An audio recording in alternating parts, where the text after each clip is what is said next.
I think when you're in business, one of the greatest focuses, I suppose, for an entrepreneur is the ability to make tough decisions and the ability to make quick decisions. Every skill that I've amassed through my career as an entrepreneur, I think every one of them I use in philanthropy every day. So when I'm looking at a particular project to say, what is the return on investment I'm going to make? You know, and it doesn't have to be monetary. So for example, if I wanted to deploy capital to make a difference, for £15, I can make a blind man see.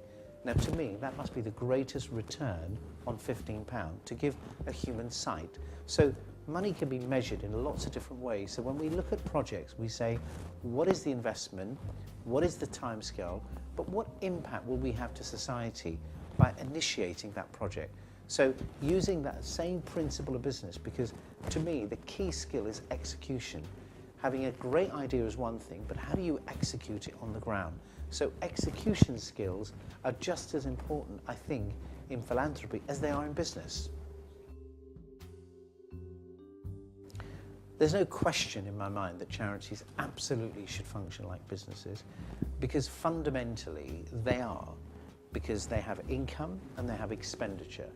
And if they're spending more than they're raising, they're not very efficient. And people who are your donors, you have a responsibility to those donors to deploy the capital they've given you in an intelligent way. And if you can't run it effectively and efficiently, and that doesn't mean make a profit, that means deploy the capital and deploy the maximum amount of capital that have been given to you to the cause that you presented.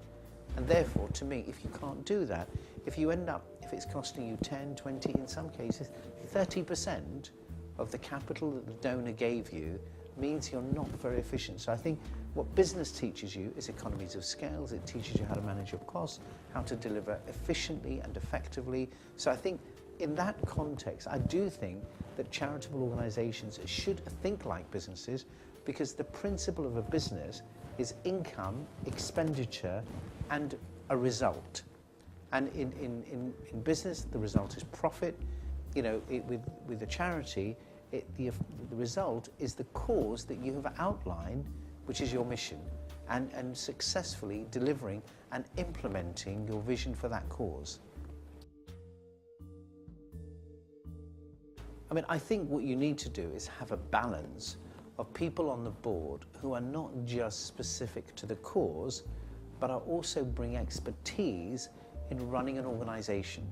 Because when you run a charity, you still have to employ people, you still have to manage people, you still have to deliver, you have goals, you have targets, you have objectives. And what I find is most people that I meet within charitable organizations, they don't have the organizational skills, they don't have the financial skills, they don't have the business skills, because if you're managing millions of pounds of other people's money, you've got to spend it wisely. You've got to purchase things in the most economic way. You have to make decisions that are most effective and efficient. The problem is, charitable organizations, I don't think have the blend of commerce as well as the charitable cause itself.